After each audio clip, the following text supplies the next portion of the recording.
Shalom to the elect of Israel, to the hopeful elect of Israel, you Hebrew Israelites, you so-called Negroes, Latinos, Native Americans, West Indian, and Haitians. Gotta give all praises, honor, and glory to Yahweh, Bahashem, Yahweh Shah, the Most High, the Heavenly Father. His Hebrew name is Yahweh, not Yahweh, not Jehovah, not God, not Elohim, not Most High, not Lord, not Yah, not Jah, not Ahia, not Allah. It's Yahweh. His only begotten Son name in the Hebrew is Yahweh Shah, not Yahshua, not Yeshua, not Jesus Christos, not Jesus Christ, not Serapis Christus, not Yeshaya, not Yehoshua. It's Yahweh Shah. So got to give all praises, honor, and glory to Yahweh, Bahashem, Yahweh Shah, Bahashem, Rekah Kodash. Double honors to the apostles and elders of Great Millstone who rule well, who teach well, who are the apostles and elders over all of Israel, whether you can accept it or not. And a sincere salutation to all the Akim pushing this truth and believing this truth throughout the four ends of the earth, the entire world, waking up the hopeful elect. And shalom to the Awathim who are listening and learning, the few sisters who are listening and learning. I'm Isaiah from the GMS Orlando camp, coming into another lesson in truth, facts, faith, and edification, another daily edification. Lord's willing, this be edifying. And I'm titling this, The Weapons of the Lord Armory. The Weapons of the Lord's Armory. Lord willing, this be edifying. In the meantime, according to a geopolitical expert, he believes that Russia is causing concern in the Arctic, and there could be a return to the Cold War as NATO steps up to confront Moscow. The report goes on to read that all land, internal waters, territorial seas, and the exclusive economic zones in the Arctic are under jurisdiction of the 8 Arctic coastal states of Canada, Denmark, Norway, Iceland, Sweden, Finland, and Russia. And as the ice melts away, Professor of Geopolitics and Security of the Royal Holloway, Klaus Dotz, has warned that the area is becoming more of a strategic interest in the likes of the Russian leader, President Putin.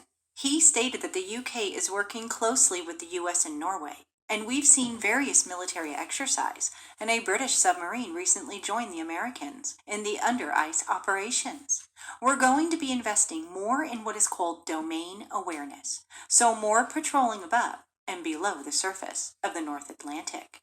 So in a sense, it feels like the Cold War is back. In terms of what NATO used to be, we're going to see more overflight surveillance as well. He also stated that there is a sense that Russia needs to be taken very seriously, and I think we are likely to see an Arctic defense strategy that will be implemented. The professor went on to state that we need to deal with Russia. We need to work with our NATO partners. We have a special relationship with the US and Norway, and that is going to deepen in the current situation. Now, a chief of the naval staff has already warned that Russia is more active in the Atlantic, our backyard, than it has been for over 30 years. And the head of the Royalty Navy anticipated that China could soon pass that region too, thanks to the effects of the melting of the Arctic. One area that has become increasingly vulnerable is underwater cables, fundamental for communication, internet, and transactions. And Professor Dobbs says that we could see a return to the cat and mouse games of the Cold War, where the West and the Soviet Union lurked beneath the waters seeking to gain intelligence on each other. But cutting these cables could have far greater consequences. He continued stating that we've seen it before where cables are cut below the Arctic, causing outages and disruption. There are plans for additional cross-Arctic cabling as well, and in that sense, it will be a return to the Cold War again. We had rival submarines patrolling the seabed, trying to tap these cables to listen and gain intelligence. So the cables are going to be another thing on the list to worry about, because we know how crucial they are. Finally, it reports that even more concerning to the professor would be a Moscow and Beijing collaboration in the area, particularly after these recently strengthened ties. He said that we need to take Russia seriously. We face 2 different threats with them together. One is that Russia has gained strategic leverage, and China is able to use access to technology and finance. So definitely some things to think about, especially with Russia and China together. And if you can recall, just a couple of weeks ago, President Putin had stated that he really does want stronger ties with China. So some very interesting news there. And as always, Now you see, this is prophecy, man. It's prophecy. Let's read it. This is Ezekiel 38. They better keep an eye on them. That's what they better do. And you see, they trying to figure out, they trying to brainstorm on what they gonna do, man. Hey, but it's prophecy. It's nothing you can do. This is Ezekiel 38:1. And the word of the Lord Yahweh came unto me, saying, Son of man, set thy face against Gog, the land of Magog, the chief prince of Meshach and Tubal, and prophesy against him, and say, Thus saith the Lord Yahweh power, Behold, I am against thee, O Gog, the chief prince of Meshach and Tubal, and I will turn thee back and put hooks into thy jaws. He said I will turn thee back and put hooks into thy jaws. Meaning the Lord is going to turn them back to the old Soviet Union mind mentality, man, of war. And I will turn thee back and put hooks into thy jaws, and I will bring thee forth. That's what they're talking about, the Cold War. The Cold War returns, man. Okay? NATO to confront Moscow and Arctic cable fears in Cold War return. The Lord said it right here. Ezekiel 38:4, and I will turn thee back and put hooks into thy jaws, and I will bring thee forth in all thine army, horses and horsemen, talking about the missiles, all of them clothed with all sorts of armor, even a great company. What's the great company? The other nations, because they're going to separate from Babylon the Great with Salakia, even a great company with bucklers and shields, all of them handling swords, missiles. It say Persia, Ethiopia, and Libya with them, all of them with shield and helmet. Gomer and his bands, the house of Togarmah of the north quarters, and all his bands, and many people with thee. Be thou prepared and prepare for thyself, thou and all thy company that are assembled unto thee, and be thou a guard unto them. Now, it said Persia, Ethiopia, and Libya with them, all of them with shield and helmet. It said Gomer and all his bands, the house of Togarmah of the north quarter, and all his bands, and many people with thee. Now, right here, it tell you who Magog is. It say Russia. I got a map. I got a little map on my other phone. Right here. And it shows you all the nations that's mentioned in Ezekiel 38. If you can see it. So I'm going to read it. It say Russia is Magog. Iran is Persia. The former Soviet states are Meshach and Tubal. Eastern Europe is Gomer. Turkey is Togarmah. Sudan is Cush. Libya is Put. So these nations and many other nations is going to join Gog and Magog. Let's read it. This is Obadiah chapter 1 verse 7. It reads, Obadiah 1:7 reads, all the men of thy confederacy have brought thee even to the border. It say all the men of thy confederacy. Who is all the men? That's NATO and EU. The men that were at peace with thee have deceived thee and prevailed against thee. And you can read about all the men that's joined to Babylon the Great in Psalms 83. It say, and prevailed against thee. They that eat thy bread have laid a wound under thee. There is none understanding in him. So these nations, it say all the men of thy confederacy have brought thee even to the border. Even to the border. What's bringing them even to the border? To fight war, man. To fight. It say all the men of thy confederacy have brought thee even to the border. This is Revelation. Further proof. Revelation 17:16. It reads, and the 10 horns, which is the EU nations, okay, it was 10, but now it's like 28 of them. And all together, that's joined to UN under the harlot, the scarlet color beast, EU and NATO, and it's 193 countries. It's 193 nations joined to North America. Revelation 17 and 16, and the 10 horns which thou sawest upon the beast, these shall hate the whore, and shall make her desolate and naked, and shall eat her flesh and burn her with fire. From what? These intercontinental ballistic missiles. Verse 17, for Yahweh B'Hashim Yahushua have put in their hearts to fulfill his will and to agree and give their kingdom unto the beast until the words of Yahweh B'Hashim Yahushua shall be fulfilled. So they agreeing and giving their kingdom to the beast until the words of the Lord be fulfilled, which is what? When you read Revelation 7:1, it tell you that he had the angels holding back the four winds of destruction until the elect get sealed. Once the elect get sealed, then destruction gonna come. So it said in Ezekiel 38, it's a great company with thee, right? He said a great company shall be assembled to Gog and Magog. Let's read it.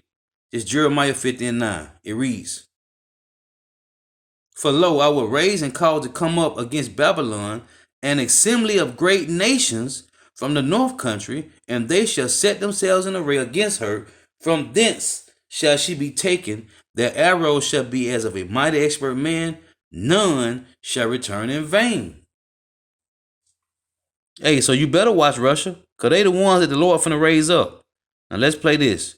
Now this might have a couple infomercials in it, so if it do, Salakia.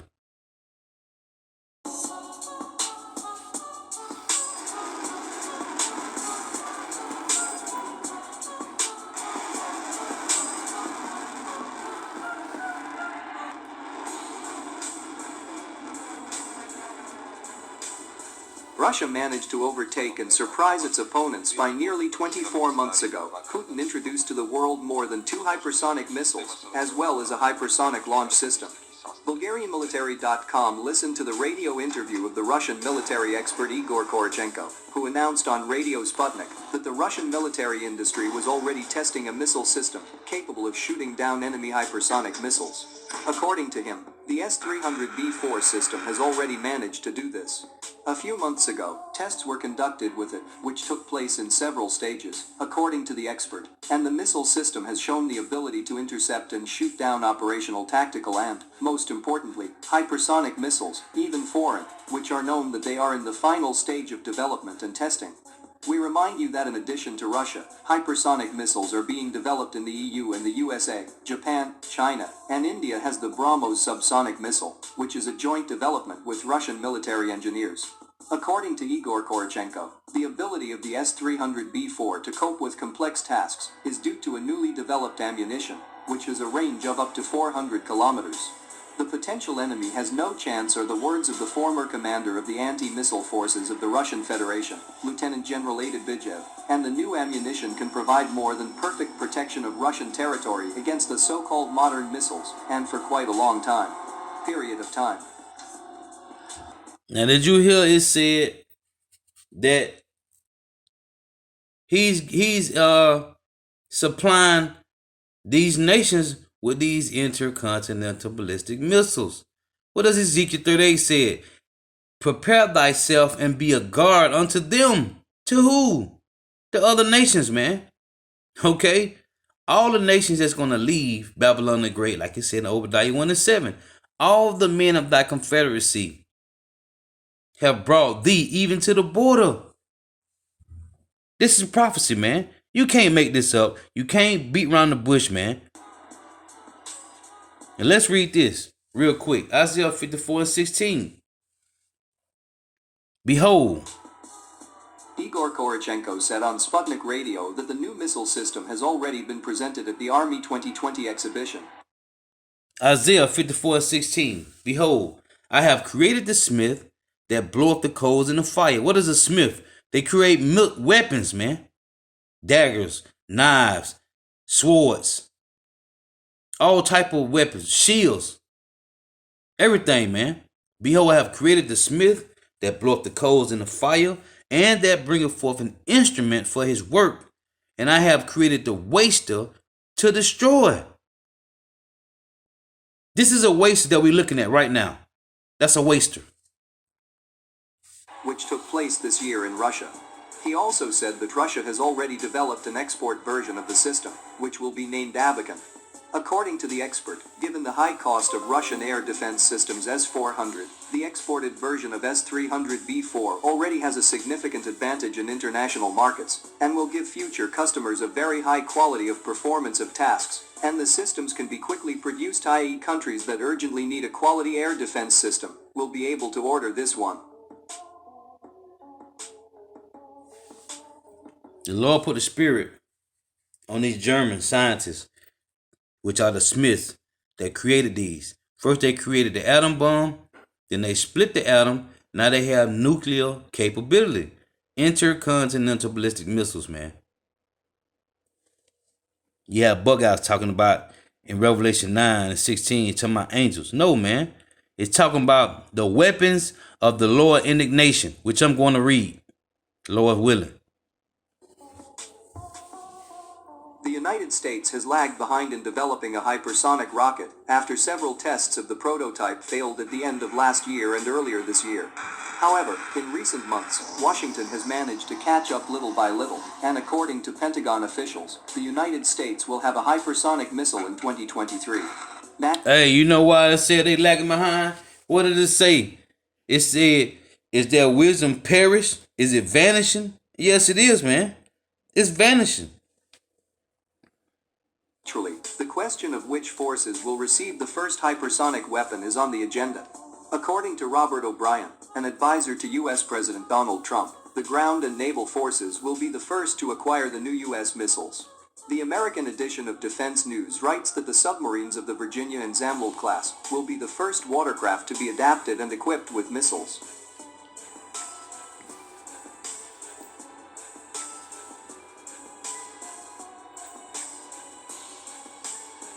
The S-300 began development in the 1960s as a follow-up to a multitude of prior surface-to-air missile, SAM, systems. The primary missile it planned to replace is the S-75, SA-2 missile system, which was famously used against the U-2 spy plane and deployed in Cuba and Vietnam. The missile... Look at that. You see that? Let's read this. This is Revelation chapter 9, verse 16. It reads, and the number of the army of the horsemen were 200,000, which is 200 million.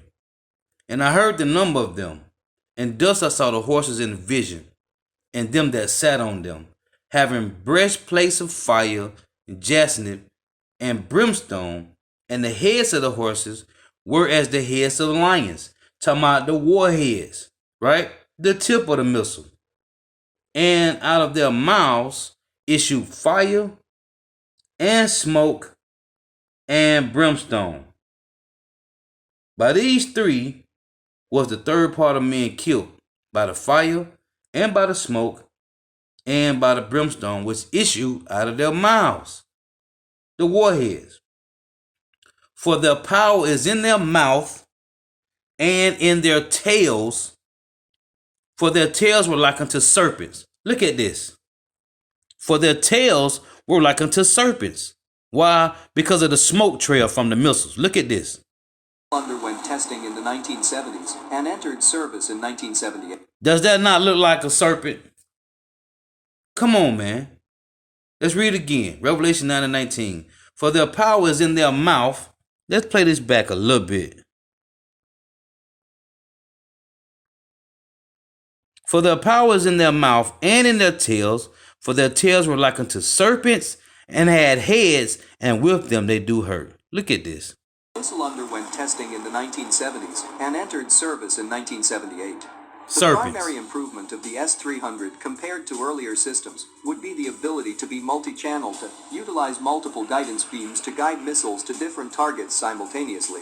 The earlier S-25 system was also multi-channel, but it was extremely heavy and only deployed in stationary mounts. The American SAM-D, which would become the MIM-104 Patriot, was the first American land-based SAM with multi-channel technology. It entered service 3 years later in 1981. The main customer for the new missile was the Soviet PVO or Air Defense Forces. They adopted the first version of the S-300, the S-300PT. All P missiles were meant to be for the PVO. The S-300PT involved a towable TEL, transporter, erector, launcher, and towable radar that relied on heavy trucks to reposition. The set also included a fire control system. This was good enough for relatively stationary PVO duties, but was not an ideal solution. The Soviet military looked at SAM usage in Vietnam and the Middle East, and determined quicker repositioning was the key to maximizing the effectiveness of SAMs. The S-300PT took more than an hour to set up and become operational, due to the towed nature of the launchers and radar. This was seen as an area that needed improvement. The original S-300PT utilized the 5V55 with a range of around 75 kilometers. As a result, the S-300 came into the form that it is now known for. Mounted on the heavy MAZ 7910 truck, though variants have been mounted on newer trucks as well in articulated platforms. The TEL, radar and fire control system were all mounted on these trucks. Additional support equipment, such as that to rectify differences between the radar and launcher height, were mounted on lighter trucks. The complete system, now known as S-300PS, entered service in 1982. The slightly modified version for export is known as the S-300PMU. The PS utilized the longer 5V55R missile with a range of around 90 kilometers. While the S-300P in both forms was under development, the S-300F for the Navy and S-300V for the Army were also in development. The S-300V was developed specifically to counter tactical ballistic missiles like the Lansan Pershing, in addition to air threats. One key feature of the S-300V system is that it has two TEL variants, a TEL with 4 shorter ranged, 75 kilometers, 9 M83 missiles, and a TEL with 2 longer ranged, 100 kilometers, 9 M82 missiles. The TEL, radar, and command post sets for the S-300V are mounted on a tracked chassis, the same as the 2S7 artillery piece, for better off-road mobility, in contrast to the S-300PS. The S-300V was accepted into service in 1985. Further development happened with both the V and P variants of the S-300. The S-300PM series of missiles was born out of the desire to integrate the V's functionality of intercepting ballistic missiles into the P series of missiles. Export versions of the S-300PM are called the S-300PMU, and one Look at them can track the serpents more flying. recent evolution of the S-300 in the listed The capabilities tails of of 'em, these man. missiles, leading up to the S-400. Indeed, early versions of the S-400 were called S-300PMU-3, indicating a third modernization of the road mobile version of the S-300 for air defense. When the system was first showcased at MAX 2007, it was noted that most vehicles were externally similar to the S-300PMU-2 system.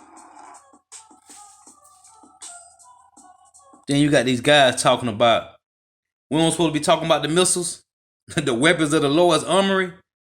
We don't supposed to be telling people about this. Devils, man.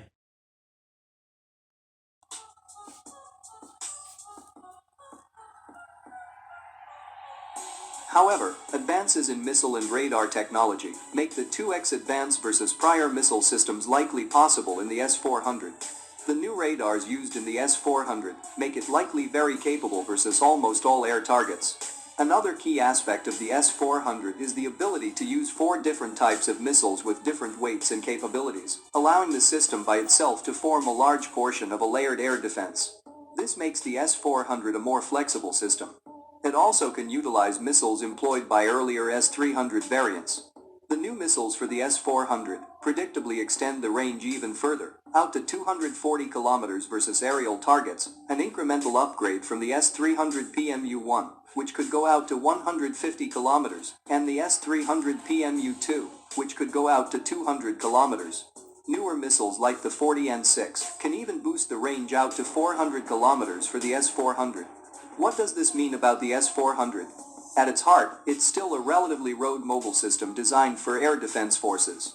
While it represents a significant capability leap, especially compared to fielding first-gen S-300 PTPS systems, and is significantly more flexible than earlier variants of the S-300, the evolution of the S-300 into a more flexible, capable system was already going with the various sub-variants of the S-300 PMU. In contrast, the Russian Army has continued developing the S-300V into the S-300V4 and S-300VM, anti-2500 for export, which incorporates more modern missile and radar technology to give it the increased 200 kilometers range of the later S-300 PMUs. This Isaiah 13 and 5. They come from a far country, from the end of heaven, even the Lord, and the weapons of his indignation to destroy the whole land. These are the weapons of Yahweh Bahashim Habashah. Indignation, man. Let's get another precept to back that up.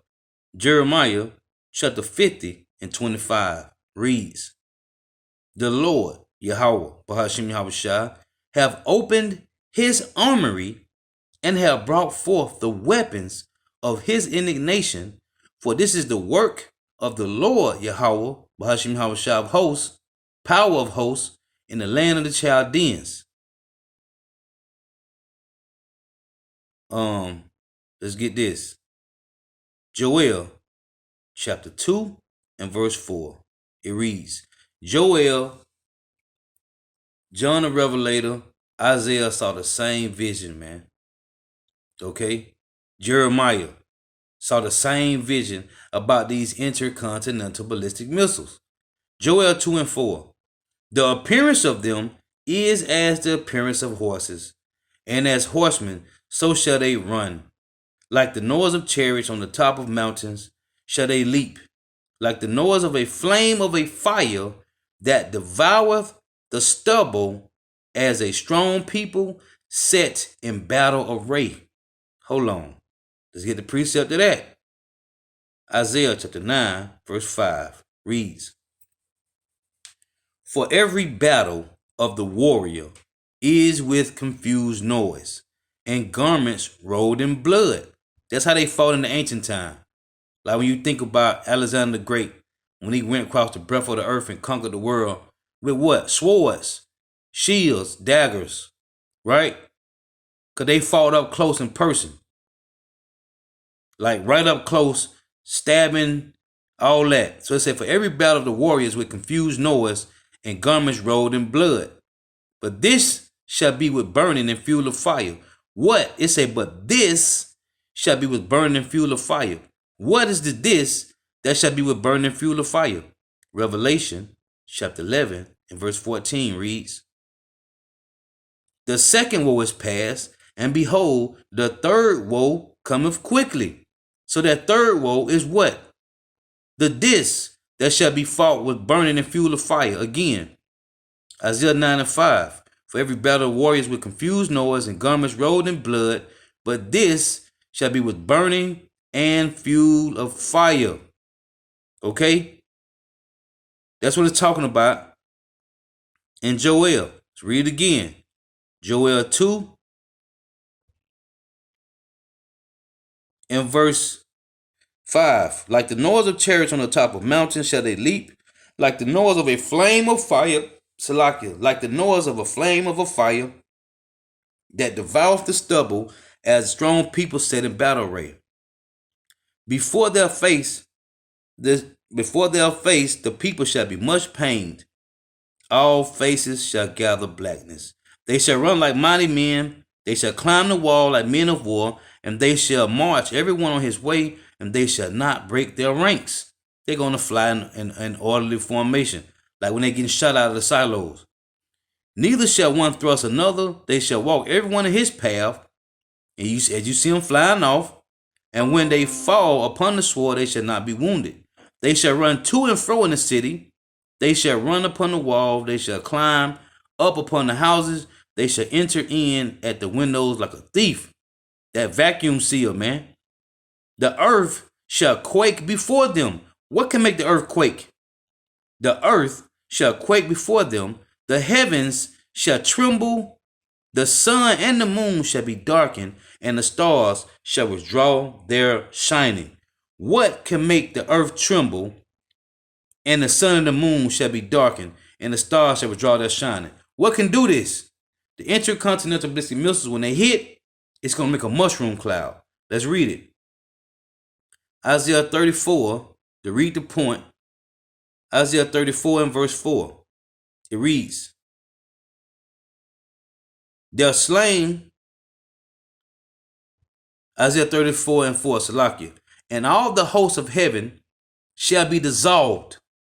Everything where the missiles hit, they're going to be dissolved to nothing. And all the hosts of heaven shall be dissolved, and the heavens shall be rolled together as a scroll, and all their hosts shall fall down as a leaf falling off from the vine, and as a fallen fig from the fig tree. So it say, and the heavens shall be rolled together as a scroll, mushroom clouds. So it's going to black out, it's going to dark out the sun and the moon and the stars. Okay? These mushroom clouds from the missiles. Back in Joel 2, it reads, Joel 2 and verse 10 again. The earth shall quake before them, the heavens shall tremble, the sun and the moon shall be darkened, and the stars shall withdraw their shining. What's going to do this? Intercontinental ballistic missiles. It also adds a NuTEL, which is a small missile guidance radar built into the vehicle, possibly reducing the number of vehicles on the field. While the capabilities of the S-400 may appear to be a significant leap, they got there through the slow evolution of earlier S-300 missiles. Many of the advanced features, such as ballistic missile interception, interchangeable, modular missiles and multi-channel engagement, have been present in the system for a long time, and the S-400 just builds upon the existing strengths of the S-300 to make it an even more deadly threat.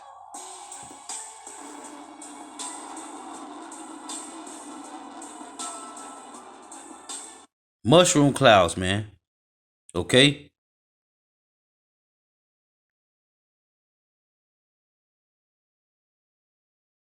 I'm looking for this still. Missiles, man. Let's get this. This is Malachi chapter 4 and verse 1. It reads, For behold, the day cometh that shall burn as an oven, and all the proud, yea, and all that do wickedly, shall be stubble, and the day that cometh shall burn them up, saith the Lord Yahweh Ba'ashim Yahushua of hosts, that it shall leave them neither root nor branch. What can do this? Let's get one more. 2 Peter chapter 3 and verse 10 reads, But the day of the Lord, Yahweh Ba'ashim Yahushua, will come as a thief in the night, in the which the heavens shall pass away with the great noise. This ain't talking about the spiritual realm. It's talking about here on earth. Earth is a heaven. That's why you got that saying, this is the white man's heaven and the black man's hell. The skies is a heaven. Okay? In the which the heavens shall pass away with a great noise. What noise? It said the earth shall quake before them. And the elements, everything on the planet Earth is made with elements. And the elements shall melt with fervent heat. That's why when you go back to 9/11, man, they were jumping from the 95th floor because of that fuel from that jet, man. From them planes was hot, man.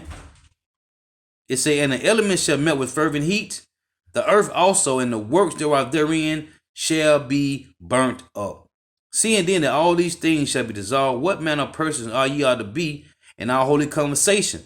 Talking to the elect, talking to all the Israel, but this is only for the elect. What our conversation should be, our conduct, things that accompany salvation. Verse 13 reads, verse 12 say, looking for and hastening unto the coming of the day of Yahweh Ba'ashim Yahushua, wherein the heavens being on fire shall be dissolved, and the elements shall melt with fervent heat. What's going to do this? These intercontinental ballistic missiles, man. Hey, so Lord willing to edifying, got to give all praise, honor, and glory to Yahweh, Ba'ashim Yahushua, Ba'ashim Rikah Kodash. Double honors to the apostles and elders of Great Millstone who well, who teach well, who are the apostles and elders over all of Israel, whether you can accept it or not. And a sincere salutation to all the Ark, pushing this truth and believing this truth throughout the four ends of the earth, the entire world, waking up the hopeful elect. And shalom to the Akwathium who are listening and learning, the few sisters who are listening and learning. Lord willing is edifying. Till next time I say shalom, wa abba babal.